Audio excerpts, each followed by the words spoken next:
was a woman from the land of Bethlehem, and she was married to a man named Elimelech.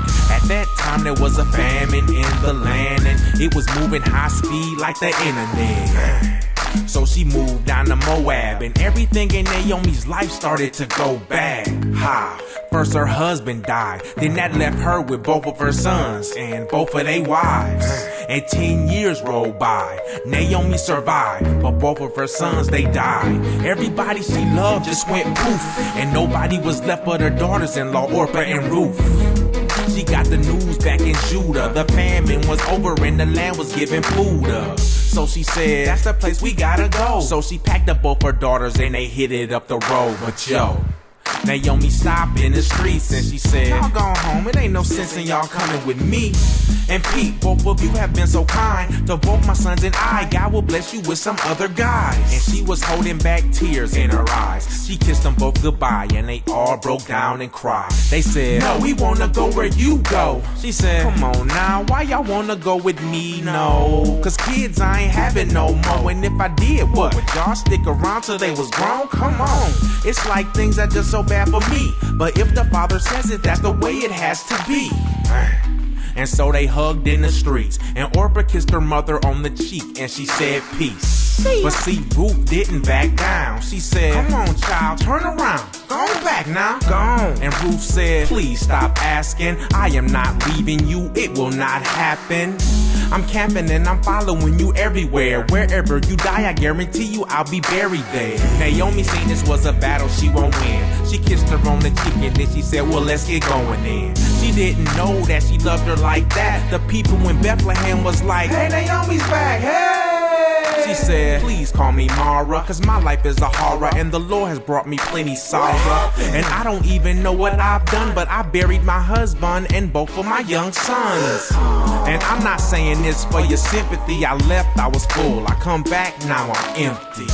This was around the time of the harvest. The famine was over and nobody was starving. Naomi's husband had a cousin named Boaz, who she hadn't seen since he moved the family to Moab.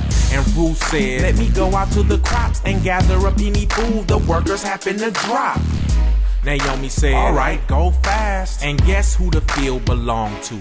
Boaz. One day he showed up to his spot and said, what's up? To his workers that was harvesting his crops. He looked around and said, who's the girl, homie? That's Ruth. We let her hang around cause she down with Naomi, and she be working hard in the fields. Every once in a while she'll take a minute to chill. He walked over to her smooth and he said, you stay with us and there's no need for you to move. It's cool. Get all the food you can carry, and won't nobody touch you. If they do, they getting buried.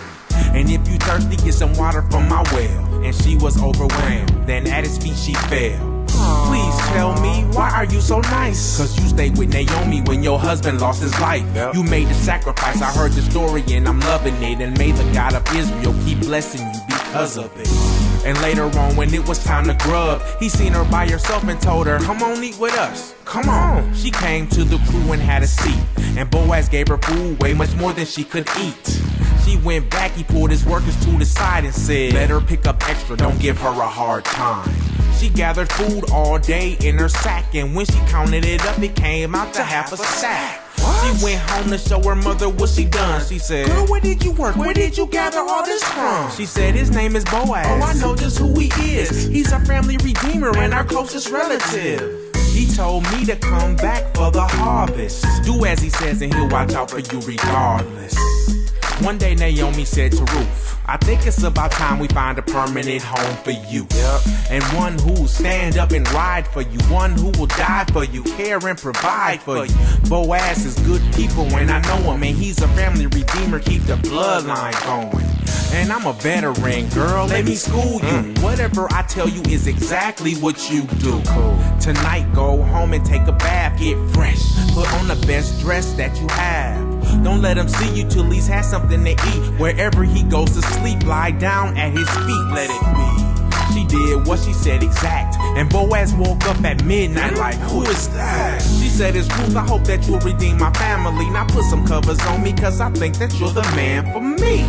And then he said, God bless. You could have had a younger man, whether he had more or less. But you have stuck around, and this is rarely found. And it's known through the entire town. So I'ma hold you down. Yeah. But according to the rules, I am not the next person in line to marry you. But it's cool. Just let me holler at my dude. And if he wants to marry, he's the one that you should choose. So later on the next day, Boaz went to town and sat down by the gate to wait for the guy who was next in the line, so they could chop it up and find out just what's on his mind. He saw the dude and said, hey, what's up, homie? Let me holler at you. Do you remember Naomi? Yeah. She's selling the land of her man Elimelech. What? If you don't wanna cop it, let me know because I'm next. And the dude said, true, I'll do. And Boaz said, ooh, and you also got to marry Ruth. What? To carry on the name of her man, you see, so y'all can have some kids and keep the land in the family. And the dude said, nah, I ain't doing it. I got my own kids and land. This might ruin it. He bent down and put his sandal in his hand and said, I give up the right to have the woman and the land. Go ahead. And Boaz put a smile on his face. And everybody said, we are witnesses today. Hey! They spoke blessings over Ruth, and everything they said just happened to come true. They got married and gave birth to a son. Naomi loved him so much, it's like she had another one. And from him will come David, Solomon, and Jesus, the one who would eventually lead us.